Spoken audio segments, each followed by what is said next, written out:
In this video, I'm going to share with you 4 scientifically proven habits that if you do on a daily basis, not only will you be literally happier and sleep better, but you will be far more successful. Let's jump straight into them. The first habit is to turn off your phone 60 minutes before bed. This is a very difficult thing. A lot of research shows that over 90% of people are looking at their phone literally in bed 10 minutes before bed. Now, what happens is that most people are scrolling. There's actually research that shows that people are literally procrastinating sleep to just keep scrolling reactively. I love the book Outwitting the Devil by Napoleon Hill. He said you're either definitive or you're a drifter. You're either being definite about your purpose and your future, or you're being a drifter. If you're being a drifter, that means that you're being acted upon by outside forces. I love the quote, how you do anything is how you do everything. If you're being a drifter, then it means that you're pretty much just letting the outside forces dictate who you are and what you do. And this is what happens when you're randomly scrolling. You're just drifting. And how you do one thing is how you do everything. And so if you're not definite about your future self and not definite about what you're up to, then essentially you're just drifting. And if you're drifting, then you're operating subconsciously and out of habit, and you're essentially a ship without a sail. Hey, Dr. Benjamin Hardy here, author of Be Your Future Self Now. A quick interruption to your YouTube video to invite you to go to futureself.com so that you can immediately download the one-page Future Self cheat sheet, as well as the full Future Self course and other goodies, all free. That's futureself.com. Now back to your YouTube video. So rather than scrolling and postponing sleep and setting up your future self tomorrow morning for disaster, there's a lot of research that shows that you just want to pull out your journal. Research shows that if you just write down 3 things at the end of your day that you're grateful for, write down 3 things from the day that you're grateful for, not only will you physically be happier, but research has shown you will sleep better. Rather than scrolling and staring at the screen and hyping up your brain and scattering your mind, which is going to impact you right before you go to bed and impact your subconscious, you want to train your mind to slow down. You want to actually output, not input. You're inputting if you're just staring at your screen, and it's going to negatively impact your sleep, but also it's going to negatively impact your subconscious while you're asleep, because your subconscious is literally formulating memories and perspectives and your identity. And so if you go to bed wandering, scrolling, drifting, inputting, not outputting, then you're going to wake up and start doing that exact same thing, because the habits that you formulate right before bed not only impact your subconscious, they impact what you do the next day. And so most people, they're scrolling at the end of the night, postponing sleep, then they wake up and they start doing the same thing. They immediately start drifting. They start being reactive, not proactive about their day. And so rather than inputting, you want to output. And although the research shows that gratitude is really powerful, me and Dan Sullivan, he is the founder of Strategic Coach, we actually wrote a book called The Gap and the Gain. And Dan has been coaching high-level entrepreneurs for 50 years. He actually has a practice that I think is even better than just writing 3 things you're grateful for. 3 things you're grateful for is powerful. But what Dan suggests is writing down 3 wins for the day. So in your journal, at the end of your day, you write down 3 wins from the day. So in psychology, there's a concept called selective attention. Selective attention means whatever you focus on, you create more of. And a lot of times, at the end of the day, you might not have actually accomplished all that you wanted to, and then you might feel like a failure. And if you feel like a failure, then what you've done is you've framed the day as a loss or a failure, and that's essentially coding the day as a negative. And you don't want your past to be a negative. From a psychological standpoint, having a positive mental experience in the present means you have an increasingly better past and an increasingly bigger future. And how you frame the past determines whether or not it was good or bad. Even if you didn't accomplish all your goals, you want to write down, what are 3 wins that I got for today? And you actually train your brain to find those wins. And you just write them down. It could be honestly anything. You can define anything as a win.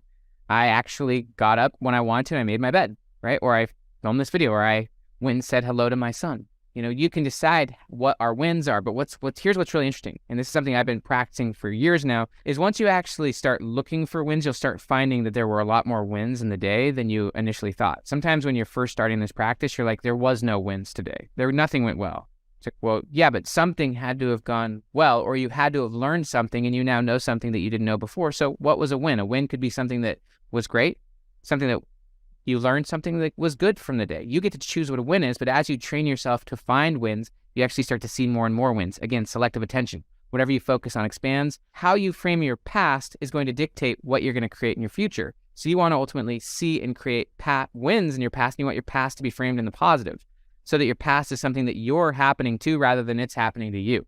It's happening for you, not to you, but also, and there's a great quote on this from Brent Slife. Brent Slife wrote a book called Time and Psychological Explanation. He was a theoretical psychologist. But he said it's more accurate to say that the present causes the meaning of the past than to say that the past causes the meaning of the present. It's not the past that's dictating who you are. It's who you are now that dictates what your past means. And you obviously want to continuously infuse greater lessons, meaning, and beauty. You can define at the end of the day what a beautiful day this was, and you can stack all those wins. And by the way, there's a lot of research in psychology that shows that confidence is actually the byproduct of past performance. And so looking at your wins and finding and creating wins not only boosts your gratitude, but it also boosts your confidence, and it frames the day as a lot more of a useful day. You're now increasing the value of today, and you now have a written record. Think about if you had a written record of all the wins from every day for a full year or for a decade. You could then go back to any day and be like, holy cow, that was a beautiful day. And it's you who determines how beautiful the day was. But also, what you focus on expands. When you start creating more wins from your past and from the day, then that immediately allows you to start creating more wins in your future. So just write down, spend 5 minutes on this, no more than 5 minutes, 3 to 5 minutes, rather than being in your phone, put it off so that you can actually start to slow things down and output. Write down the 3 wins you had for the day, or just give yourself 3 to 5 minutes to write down all the wins you could come up with, but then write down, there's something, again, we talked about in the gap in the gain, 3 wins you'll get tomorrow.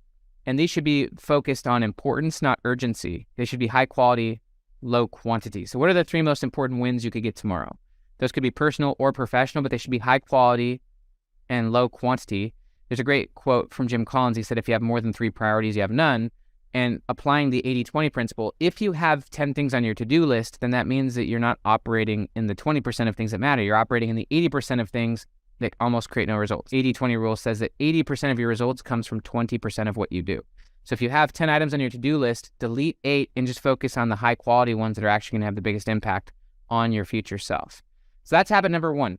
This is the habit that I honestly think might change your life more than any other, because now you're transforming the habit right before sleep, which is going to hit your subconscious. If right before bed you're writing down your wins from the day and you're ultimately deciding your wins for tomorrow, now you've trained your brain to frame the day as a win, and you're now going to bed feeling like a winner and seeing your wins for tomorrow.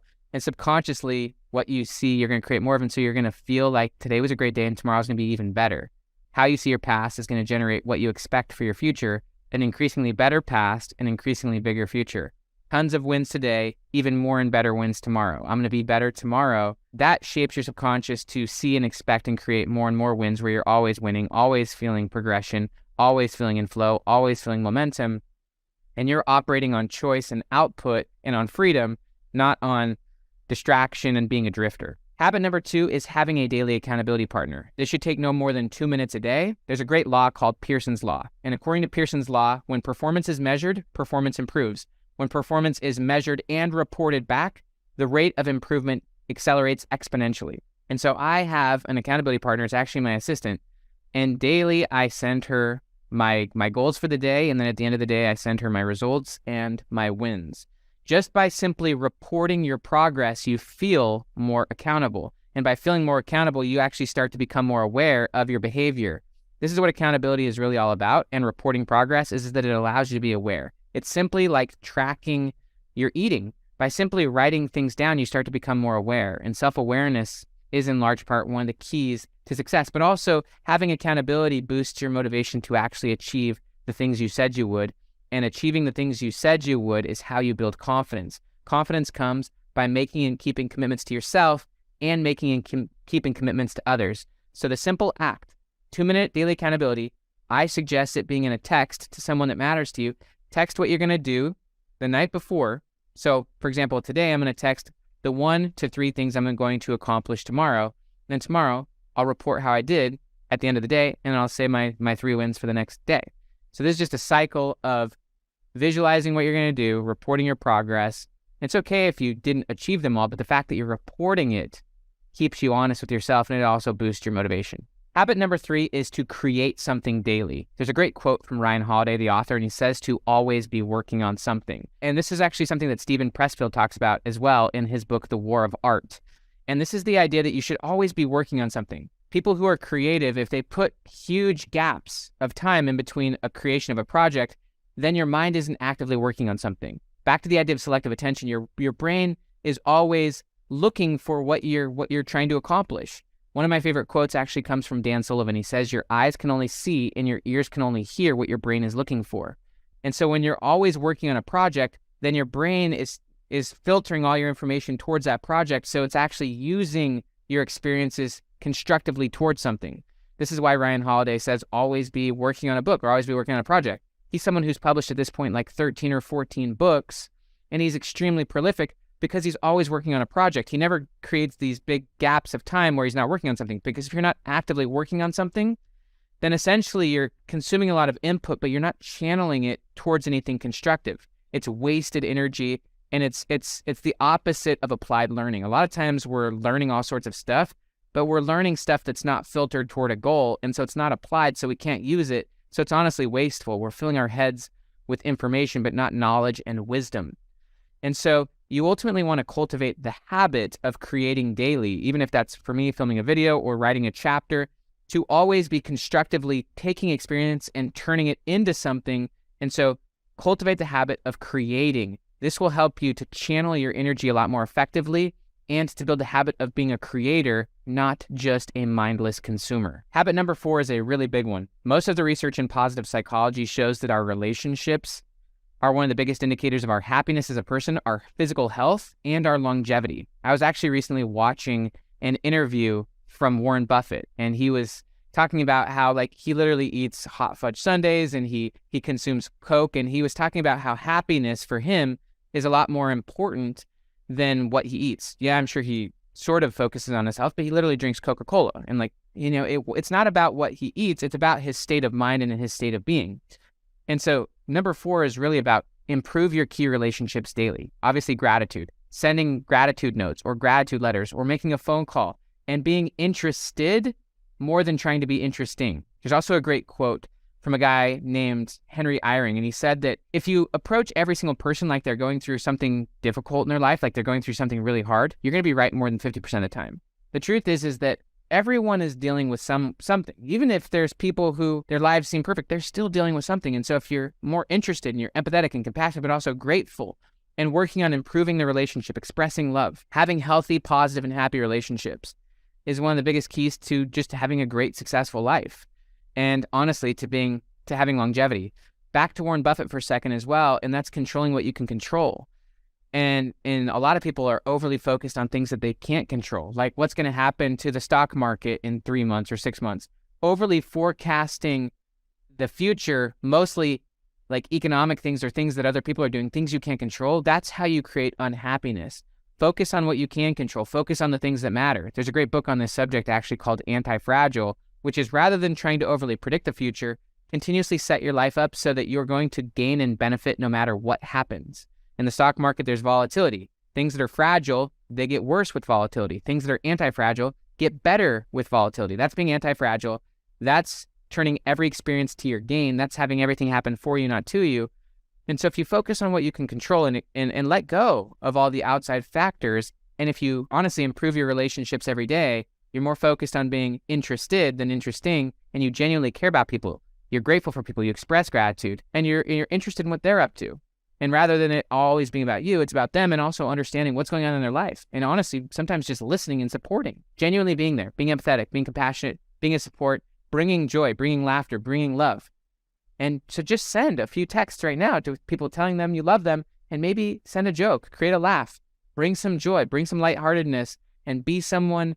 I love this quote from Joe Polish. He said, be someone who others always want to answer the phone for, because you're always creating value and you're also always bringing joy and fun, and you're expressing gratitude. So these are 4 habits from a psychological standpoint, and these are science-based, that if you do these things daily, you're going to be happier, you're going to sleep better, you're going to be focused on the important, not the urgent. You're going to weed out most of the trash in the world that doesn't matter. You're going to start living your life proactively, and you're going to be definitive in your purpose, and you're going to be framing your past continually positive, and you're going to have an increasingly useful, purposeful future. And your life is going to be about quality, not quantity. 80% of what you're consuming, I love the quote from Zig Ziglar. He said, your input shapes your outlook. 80% of what you're consuming is irrelevant and useless muddle in your brain. Let it all go.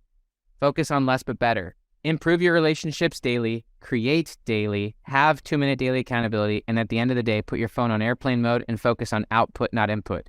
Get in your journal for 3 to 5 minutes, write down 3 or more wins, frame your day as a win, set yourself up for success the next day, and set your subconscious up so that you sleep well and so that you create more and more of the life you want.